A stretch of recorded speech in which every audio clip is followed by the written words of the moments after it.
नमस्कार दोस्तों। आइए डिस्कस कर लेते हैं 14 और 15 दो दिन के करंट अफेयर। तो आइए स्टार्ट करते हैं। चलते हैं पहले क्वेश्चन की तरफ। हाल ही में किस राज्य के मुख्यमंत्री ने विंझाम अंतर्राष्ट्रीय समुद्री बंदरगाह पर पहले मालवाहक जहाज चीनी पोत सैन फर्नांडो का आधिकारिक रूप से स्वागत किया है? तो किस राज्य के मुख्यमंत्री ने किया है? केरल, महाराष्ट्र, पश्चिम बंगाल, उड़ीसा। तो आपका विकल्प कौन सा सही हो जाएगा? ए, यानी कि केरल के मुख्यमंत्री द्वारा स्वागत किया गया है। तो ये जो विंझाम अंतर्राष्ट्रीय समुद्री बंदरगाह है इसको देख लेते हैं। यहाँ पर देखिए केरल में स्थित है विंझाम समुद्री बंदरगाह। और भी कुछ बंदरगाहों के बारे में देख लेते हैं जो भारत के प्रमुख बंदरगाह है। मुंड्रा बंदरगाह है, कांडला और जामनगर। ये तीन समुद्री बंदरगाह गुजरात के अंदर स्थित है। मुंबई महाराष्ट्र के अंदर स्थित है। गोवा गोवा के अंदर स्थित है। अब फिर उसके बाद है ये जो मंगलोर है, नीचे है मंगलोर समुद्री बंदरगाह। ये आर्टिफिशियल है यानी कृत्रिम रूप से इसे बनाया गया है। फिर नीचे है कोचिन और विंझाम, ये केरल के बंदरगाह है। तूतीकोरिन तमिलनाडु के बंदरगाह है, ये भी आर्टिफिशियल है। अब फिर चेन्नई जो बंदरगाह है ये भी आर्टिफिशियल है, ध्यान रखिएगा। चेन्नई, तूतीकोरिन, फिर इसके बाद यहाँ पर है विशाखापट्टनम। ये तीनों ही बंदरगाह आर्टिफिशियल से यानी कि कृत्रिम तरीके से इसे बनाया गया है। कोलकाता है पश्चिम बंगाल का, हल्दिया है पश्चिम बंगाल का। तो ये बंदरगाह है, प्रमुख बंदरगाह, इसे याद रखिएगा। आगे बढ़ते हैं। कुछ और भी फैक्ट है कि इस बंदरगाह को किसके द्वारा डेवलप किया गया? Adani port and special economic zone limited द्वारा विकसित किया गया है। यह भारत के सबसे बड़े गहरे पानी के ट्रांसशिपमेंट बंदरगाह का संचालन के रूप में भी जाना जाता है, जो विंझाम पोर्ट है। ध्यान रखिएगा, इसे अडानी पोर्ट और उसके साथ स्पेशल इकोनॉमिक जोन लिमिटेड के द्वारा डेवलप किया गया था। आगे बढ़ते हैं। हाल ही में किस शोधकर्ताओं द्वारा पता लगाया गया है कि पानी की सूक्ष्म बूंदें खनिजों को नैनो कणों में तोड़ सकती हैं? आईआईटी बीएचयू के शोधकर्ता, फिर आईआईटी बॉम्बे के शोधकर्ता, आईआईटी मद्रास के शोधकर्ता और आईआईटी दिल्ली के शोधकर्ता। तो आपका विकल्प कौन सा सही हो जाएगा?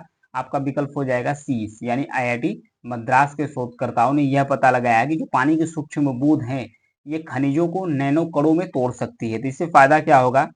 यह एक नवीन टेक्नोलॉजी आई है। इसमें होता क्या है, जैसे कि पानी जब बूंद बूंद करके गिरता है, पानी जब बूंद बूंद करके गिरता है किसी खनिज तत्वों पर गिरता है, तो उस खनिज तत्वों को नैनो कणों में तोड़ देता है। क्यों तोड़ता है?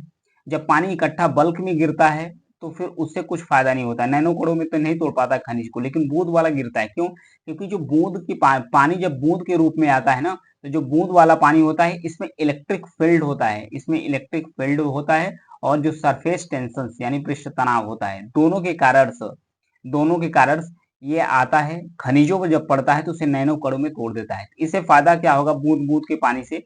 इससे जो फसल है, जो अनउपजाऊ, ध्यान रखिएगा, जो अनउपजाऊ पृथ्वी भूमि है, जो भूमि है अनउपजाऊ है, ऊसर भूमि है जिसमें उपज नहीं होती है, उसमें जब बूंद बूंद करके पानी जब उसमें गिरेगा तो उसके जो खनिज तत्व हैं नैनो खनिज कणों में जब टूट जाएंगे तो उस मिट्टी की जो उर्वरता क्षमता है वो बढ़ जाएगी। तो ये इससे फायदा होगा। तो ध्यान रखिएगा, आईआईटी मद्रास के शोधकर्ताओं द्वारा इसे खोजा गया है। आगे बढ़ते हैं।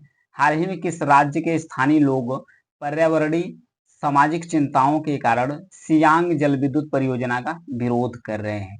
असम, अरुणाचल प्रदेश, सिक्किम, हिमाचल प्रदेश। तो कहाँ के स्थानीय लोग विरोध कर रहे हैं? तो विकल्प हो जाएगा 20, यानी अरुणाचल प्रदेश। इसको मैप को थोड़ा डिटेल करते हैं, फिर उसके बाद देखते हैं इसमें और भी जो फैक्ट होगा इसमें डिस्कस करेंगे। ध्यान रखिएगा, ये है यारलुंग सांगपो रिवर्स जो तिब्बत के ग्लेशियर से निकलती है। इस पर चाइना के द्वारा जंगामू डैम बनाया गया है जो 510 मेगावाट का है, जो 510 मेगावाट का डैम है। इससे नुकसान क्या होता है? इससे भारत को नुकसान होता है। कभी चाइना इसमें पानी कम रहता है तो स्टोर करके रख लेता है, जब ज्यादा पानी होता है तो एकाएक फ्लो कर देता है। तो फ्लो की वजह से होता क्या है, भारतीय जो रीजन है उसमें बाढ़ आ जाती है, फ्लड आ जाती है। इससे भारत को बहुत ज्यादा दिक्कतों का सामना करना पड़ता था। तो भारत ने किया क्या, सियांग रिवर जो चीन के अंदर यानी तिब्बत के अंदर जो सांगपो रिवर्स है, जैसे अरुणाचल प्रदेश में, भारत के अरुणाचल प्रदेश में प्रवेश करती है, तो अरुणाचल प्रदेश के अंदर इसी रिवर को सियांग रिवर के नाम से जाना जाता है। इसी पर एक जल विद्युत परियोजना भारत के द्वारा डेवलप किया जा रहा है, जो लगभग 11,000 मेगावाट का होगा। 11,000 मेगावाट का बांध इसमें बनाया जा रहा है कि इसमें जल इतना मेगावाट का जो जल विद्युत क्षमता है ये इसके अंदर से आ जाएगी। तो जो सिवांग रिवर है, India could respond by the building 10 gigawatts dam in Arunachal Pradesh. इसमें 10 गीगावाट्स का डैम बनाया जा रहा है। 10, अगर गीगावाट्स का बात करें तो 10 गीगावाट्स का डैम गीगावाट का डैम बनाया जा रहा है सिवांग रिवर्स पर। तो यहाँ पर ध्यान रखिएगा सियांग रिवर्स पर। और सियांग रिवर के बारे में और भी थोड़ा सा अगर नॉलेज इकट्ठा करें तो जो सिवांग रिवर्स है, सिवांग सियांग रिवर्स, ये लोहित और दिबांग रिवर्स, यहाँ पर देखिए ये जो लोहित रिवर्स और दिबांग रिवर्स दोनों मिलती है सियांग रिवर के साथ। लोहित और दिबांग रिवर जब सियांग रिवर के साथ मिलती है तो तीनों रिवर से मिलने के बाद जब असम में प्रवेश करती है, यही रिवर जब असम के अंदर प्रवेश करती है तो ब्रह्मपुत्र रिवर के नाम से जाना जाता है। इसे ब्रह्मपुत्र रिवर के नाम से जाना जाता है। आगे बढ़ते हैं। अगला क्वेश्चन है, हाल ही में केंद्रीय पृथ्वी विज्ञान मंत्रालय ने पृथ्वी विज्ञान में अपरिहार्य प्रगति के उद्देश्य से किस राज्य के कोयना क्षेत्र में वैज्ञानिक ड्रिलिंग का निर्णय लिया है? ये 6 किलोमीटर का ड्रिलिंग होगा। 6 किलोमीटर का अंदर तक का ड्रिलिंग होगा। जम्मू एंड कश्मीर, महाराष्ट्र, गुजरात और तमिलनाडु। विकल्प हो जाएगा बी यानी महाराष्ट्र। इसमें क्या खासियत है इसके बारे में थोड़ा सा देख लेते हैं। महाराष्ट्र का जो पश्चिमी घाट है, यहाँ पर देखिए ये पश्चिमी घाट है।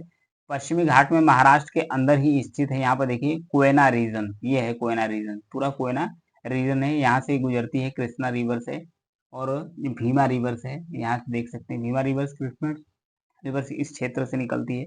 इसे बताया जाता है कि ये भूकंप के प्रति यानी अर्थक्वेक के प्रति ये काफी संवेदनशील यानी सेंसिटिव जोन है जो कोयना रीजन से। 1962 में सागर झील, शिवाजी सागर झील जिसे कोयना बांध के नाम से जाना जाता है, 1962 में, ध्यान रखिएगा 1962 में शिवाजी सागर झील के निर्माण के बाद इस क्षेत्र में बार बार भूकंपीय गतिविधियां बढ़ गई है। ये इसमें भूकंपीय गतिविधियां बार बार 1962 के बाद से बढ़ गई है जब यहाँ पर बनाया गया था शिवाजी सागर डैम। ध्यान रखिएगा कोयना रीजन में शिवाजी सागर डैम बनाया है जिसे कोयना बांध के नाम से भी जाना जाता है। शिवाजी सागर डैम है जो इसे कोयना बांध के नाम से भी जाना जाता है, इसलिए यहाँ पर बढ़ गई है, तो इसलिए चर्चा में आ गया है। कोयना क्षेत्र महाराष्ट्र के अंतर्गत है। आगे बढ़ेंगे। हाल ही में भारत के प्रधानमंत्री ने कितने वर्षों के बाद ऑस्ट्रिया के अधिकारी की यात्रा पर गए हैं? 46, 41, 45 और 75, यानी विकल्प हो जाएगा 20। 41 वर्षों के बाद भारत के प्रधानमंत्री 41 वर्षों के बाद पहली बार ऑस्ट्रिया के अधिकारी को दौरे पर गए हैं। ये भारत और ऑस्ट्रिया के बीच में 75वां राजनयिक संबंध का जो वर्षगांठ है, वो भी राजनयिक संबंधों का जो वर्षगांठ है 75वां वर्षगांठ भी मनाया जा रहा है। दोनों देशों के बीच में 1949 में यानी कि 1949 में राजनयिक संबंध स्थापित किए गए थे। दोनों देशों के बीच में जो रिलेशन है काफी अच्छा है। उसके साथ भारत ने जो ऑस्ट्रिया है, ऑस्ट्रिया का ब्राइट और जो यूनिब्राइट है, ये 2 सैटेलाइट्स को भारत लॉन्च किया है। 2 सैटेलाइट को भारत ने लॉन्च किया है। किससे लॉन्च किया है? भारत की जो एक PSLV C-20 है, PSLV C-20 जो व्हीकल है, polar satellite launch vehicle Bharat का C-20 है। इसी के माध्यम से ब्राइट्स और यूनिब्राइट्स सैटेलाइट, ऑस्ट्रिया के 2 सैटेलाइट को भारत सतीश धवन अंतरिक्ष केंद्र श्रीहरिकोटा से भारत लॉन्च किया है। तो ऑस्ट्रिया के बारे में एक नजर डाल लेते हैं। ऑस्ट्रिया मध्य यूरोप का एक पहाड़ी क्षेत्र है। यहाँ पर देखिए पहाड़ी क्षेत्र है ऑस्ट्रिया, मध्य यूरोप का। ये भी स्विट्जरलैंड की तरह ऑस्ट्रिया भी न्यूट्रल रहता है। न्यूट्रल मतलब ये भी किसी गुट में शामिल नहीं होता है। जैसे स्विट्जरलैंड नहीं शामिल होता है वैसे ये भी शामिल नहीं होता है। इसके लोकेशन की, इसकी कैपिटल की बात करें, वियना इसकी राजधानी है। इसके ऊपर में चेक स्लोवाकिया, चेक गणराज्य है उत्तर में। फिर उसके बाद इसके उत्तर पूर्व में स्लोवाकिया है, इसके पूर्वी क्षेत्र में हंगरी है और दक्षिण क्षेत्र में इसके स्लोवेनिया है और दक्षिण पश्चिम में इटली है और एकदम इसके पश्चिम में स्विट्जरलैंड और पश्चिम उत्तर में जर्मनी है। तो ये है इसका लोकेशन ऑस्ट्रिया का। आगे बढ़ते हैं अगले क्वेश्चन की तरफ। एक और क्वेश्चन है, हाल ही में सतत विकास लक्ष्य भारत सूचकांक 2023-24 जारी किया गया है। वित्त मंत्रालय के द्वारा जारी किया गया है, पर्यावरण मंत्रालय के द्वारा, नीति आयोग के द्वारा, भारतीय रिजर्व बैंक के द्वारा। तो आपका विकल्प हो जाएगा सी। नीति आयोग के द्वारा जारी किया गया है सतत विकास लक्ष्य यानी sustainable development gold Bharat India सूचकांक इंडिया इंडेक्स 2023-24। तो इससे क्या फायदा है इसके बारे में समझेंगे। ये जो एसडीजी इंडिया इंडेक्स है यानी सतत विकास लक्ष्य भारत सूचकांक 2023-24, ये भारत का जो सतत विकास लक्ष्य है यानी कि जो सस्टेनेबल डेवलपमेंट भारत का जो गोल है उसमें राष्ट्रीय और उपराष्ट्रीय प्रगति को मापने के उद्देश्य से एक उपकरण के रूप में इसका इस्तेमाल किया जाता है। इस बार जो लॉन्च किया गया है 2023-24 में, ये 4th एडिशन है यानी कि चौथा संस्करण है जो इसमें लॉन्च किया गया है। इसमें जो 16 एसडीजी गोल हैं 16 एसडीजी गोल हैं, इसके प्रगति के बारे में जांच करने के लिए सतत विकास लक्ष्य भारत सूचकांक 2023-24 जारी किया जाता है नीति आयोग के द्वारा। किसके द्वारा जारी किया जाता है? नीति आयोग के द्वारा जारी किया जाता है। इसके प्रगति के बारे में थोड़ा सा जान लेते हैं कि इंडिया का क्या फायदा हुआ था, इंडिया का स्कोर क्या रहा है। इसमें भारत का जो समग्र स्कोर है 2018 में भारत का जो समग्र स्कोर था 57 था, जैसा कि फिगर में देख सकते हैं। 2019-20 में 60 था और 20-21 में 66 था। फिर उसके बाद 23-24 में भारत का स्कोर 71 था, यानी लगातार भारत ने प्रगति की है। पहला लक्ष्य जो गरीबी उन्मूलन है, गरीबी को खत्म करना, 8वां है सभ्य कार्य और आर्थिक विकास, 13वां है जलवायु का रिवाइज। इसमें भारत की उल्लेखनीय प्रगति देखने को मिली है। सबसे ज्यादा भारत को प्रगति मिली है गरीबी उन्मूलन यानी जो एसडीजी फर्स्ट है उसमें। फिर जो एसडीजी 8 है, एसडीजी 8 है, इसमें दिया है सभ्य कार्य और आर्थिक विकास पर दिया है। और फिर एसडीजी 13 में भी भारत अच्छा खासा प्रोग्रेस किया है, मतलब क्लाइमेट चेंज को लेकर। आइए एक नजर डाल लेते हैं एसडीजी के बारे में। एसडीजी होता क्या है, यानी कि जो सस्टेनेबल डेवलपमेंट गोल है ये होता क्या है। संयुक्त राष्ट्र ने 2015 में शुरू किया था इसे कि गरीबी को समाप्त किया जाए, ग्रह की रक्षा किया जाए, यानी पृथ्वी की रक्षा किया जाए, गरीबी को समाप्त किया जाए। इसे सुनिश्चित करने के लिए 17 गोल डिसाइड किया। 2015 में 17 गोल डिसाइड किया, किसके द्वारा? संयुक्त राष्ट्र के द्वारा 17 गोल डिसाइड किया। इसे 2030 तक अचीव करना है। इस जो 17 सस्टेनेबल डेवलपमेंट गोल है इसे 2030 तक अचीव करना है। तो क्या है 17 एसडीजी गोल, इसको एक एक करके थोड़ा सा देख लेते हैं। जो पहला एसडीजी है यानी सस्टेनेबल डेवलपमेंट गोल है, नो पॉवर्टीज यानी गरीबी को खत्म करना है। दूसरा है भूख को खत्म करना है। तीसरा है गुड हेल्थ यानी कि अच्छे स्वास्थ्य और वेलनेस के बारे में फोकस करता है। चौथा क्वालिटी एजुकेशन यानी कि जो शिक्षा की गुणवत्ता के बढ़ाने के बारे में दिया है। पांचवा है जेंडर इक्वेलिटीज यानी लिंग समानता पर फोकस करता है। छठवां एसडीजी है क्लीन वाटर एंड सैनिटेशन यानी कि स्वच्छ जल और स्वच्छता तक पहुंच। सातवां है सातवां है एफर्टेबल एंड क्लीन एनर्जी यानी कि संवहनी और उसके साथ क्लीन एनर्जी स्वच्छ ऊर्जा। आठवां है डिसेंट वर्क यानी सभ्य कार्य और इकोनॉमिक ग्रोथ के बारे में। नवा है इंडस्ट्री इनोवेशन एंड इंफ्रास्ट्रक्चर्स के बारे में दिया है कि इसको किस तरीके से आप बूस्ट कर सकते हैं। 10वां है रिड्यूस इन इक्वेलिटीज यानी कि असमानता को दूर करना। 11वां है सस्टेनेबल सिटीज यानी कि सतत शहर को भी। सतत मतलब होता है सतत होता क्या है, सस्टेनेबल होता है। सस्टेनेबल को कहते हैं जैसे कि किसी भी संसाधन का हम इस तरीके से इस्तेमाल करते हैं कि उसका दोहन न हो, उसका पूरी तरीके से दोहन न हो, आगे आने वाली पीढ़ी के लिए वो संसाधन बचा रहे, उसे कहते हैं सस्टेनेबल यूज। 12वां है रिस्पॉन्स कंज्यूमर्स मतलब कि एक जिम्मेदारी पूर्वक कंज्यूमर्स होना चाहिए यानी उपभोक्ता होना चाहिए और उत्पादक को भी जिम्मेदारी से अपना प्रोडक्शन करना चाहिए। यहाँ 13वां है क्लाइमेट एक्शन यानी जलवायु परिवर्तन संबंधित। 14वां है लाइफ बिलो वाटर्स यानी पानी के नीचे से जो जीवन है, ये 15-14 के बारे में दिया है सस्टेनेबल 14।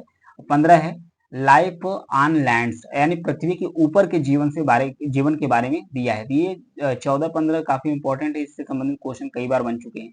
5-6 से भी बने, 4 से किसी से भी पूछ देता है। छठवां है 16वां एसडीजी है पीस यानी कि शांति को मेंटेन करना, जस्टिस को बढ़ावा देना, स्ट्रॉन्ग इंस्टीट्यूशन जो संस्था है उसको मजबूत करना। 17वां गोल यही है कि सबको अच्छे तरीके से इन गोल में पार्टिसिपेट करना है। आगे बढ़ते हैं, अगला क्वेश्चन दिया है। अगला क्वेश्चन से हाल ही में किस राज्य के चराईदेव जिले में अहोम युग के जो मोइदम है उसको यूनेस्को विश्व धरोहर का दर्जा देने की सिफारिश की गई थी। सिक्किम, अरुणाचल प्रदेश, असम और केरल। तो विकल्प हो जाएगा सी, यानी कि केरल के अंदर है। तो ये है क्या, मोइदम है क्या, इसके बारे में देख लेते हैं। मोइदम शब्द अहोम राजवंश, ध्यान रखिएगा, असम के अंदर जो अहोम राजवंश है, अहोम राजवंश है, ये असम राज्य से संबंधित है। एक फैक्ट तो आपका यहाँ तैयार हो गया है। असम राजवंश की जो प्राचीन टीला दफनाने की प्रणाली थी, टीला दफनाने की प्रणाली थी, जैसे कि कोई भी राजा है उसका अंतिम विश्राम स्थल था। अंतिम विश्राम स्थल का मतलब जो कोई भी अहोम राजवंश से संबंधित कोई राजा मर जाता था, इस टीले के अंदर ही उनके जो अवशेष है, उनके जो अवशेष हैं वो दफनाए जाते थे, और इसके साथ साथ जो उनकी कुछ विशिष्ट वस्तुएं हैं उनको भी इसमें रखा जाता है, ताकि इस राजवंश के बारे में आगे तक जानकारी मिलती रहे, आगे पता चलता रहे कि इस राजवंश ने किस तरीके से अपने आप को आगे बढ़ाया है। तो इसलिए मोइदम को अभी रखा जा रहा है कि यूनेस्को के जो विश्व धरोहर है, दर्जा है, उस पर सिफारिश की गई है कि इसे विश्व धरोहर का दर्जा दे दिया जाए। आगे बढ़ेंगे। अगला दिया है, सरकार ने हर वर्ष किस तारीख को संविधान हत्या दिवस के रूप में मनाने का निर्णय लिया है? 25 जून, 12 जुलाई, 24 अगस्त, 26 सितंबर। विकल्प हो जाएगा एक, यानी 25 जून को। 25 जून को 25 जून को हुआ क्या था, ध्यान रखिएगा। 25 जून 1975 से 1915 में 1975 में, यानी 25 जून 1975 को, उस समय इंदिरा गांधी थी प्रधानमंत्री भारत की। कौन थी? इंदिरा गांधी। इंदिरा गांधी जी ने 25 जून 1975 को आंतरिक अशांति के आधार पर, आंतरिक अशांति के आधार पर पूरे देश में आपातकाल लागू कर दिया है। पूरे देश में आपातकाल लागू कर दिया गया है। तो उसी की याद में संविधान हत्या दिवस मनाया जाता है। ये आपातकाल चला कब तक? 21 ये आपातकाल 21 मार्च से लेकर 1977 तक चला। 21 मार्च तक से लेकर 1975 तक चला। फिर 1975 में 38वें संविधान संशोधन में 38वें संविधान संशोधन अधिनियम द्वारा राष्ट्रीय आपातकाल की घोषणा को न्यायिक समीक्षा से मुक्त कर दिया गया। एक मतलब 38वां संविधान में संशोधन किया गया। इसके तहत 1975 में ही यह मुक्त कर दिया गया कि जो आपातकाल है इसको न्यायिक समीक्षा से परे रख दिया गया। लेकिन फिर बाद में जब जनता सरकार बनी 1977-76 में, जब जनता सरकार बनी, तो 1978 में 1978 में जनता सरकार के द्वारा 44वां संविधान में 44वां संविधान संशोधन किया गया। 44वां संविधान संशोधन जब किया गया तो इसे रद्द कर दिया गया। रद्द करने के बाद उसने किया गया कि अब बोल दिया कि सशस्त्र, जो आंतरिक अशांति है उसे सशस्त्र विद्रोह में कन्वर्ट कर दिया, कि अगर देश के अंदर अगर सशस्त्र विद्रोह होगा तभी आपातकाल लगाया जाएगा, अन्यथा भारत में आपातकाल नहीं लगाएगा। संविधान का जो आर्टिकल 352 है, इसमें प्रावधान किया गया है राष्ट्रीय आपातकाल को लेकर इसमें प्रावधान किया गया है। देश में 2-3 बार आपातकाल लगे हैं। एक तो लगा है 26 अक्टूबर 1962 को, जब भारत चाइना के बीच में युद्ध हुआ था। दूसरा लगा था 3 दिसंबर को, 3 दिसंबर 1971 को, जब भारत पाकिस्तान के बीच में युद्ध हुआ था। 2 बार तो आपातकाल लगा था, बाह्य युद्ध के आधार पर लगा था। वहीं तीसरी बार आपातकाल इंदिरा गांधी सरकार के द्वारा 1975 में लगा दिया गया था, आंतरिक अशांति के आधार पर। लेकिन अब ये आंतरिक अशांति को कन्वर्ट करके 44वें संविधान संशोधन में इसे समाप्त कर दिया गया। समाप्त करने के बाद इसे सशस्त्र विद्रोह कर दिया। अब देश के अंदर सशस्त्र विद्रोह होगा तो मंत्रिमंडल के सलाह के बाद ही देश के अंदर राष्ट्रपति के द्वारा आपातकाल घोषित किया जा सकता है, अन्यथा नहीं घोषित किया जा सकता है। तो आज के लिए इतना ही है। Thank you.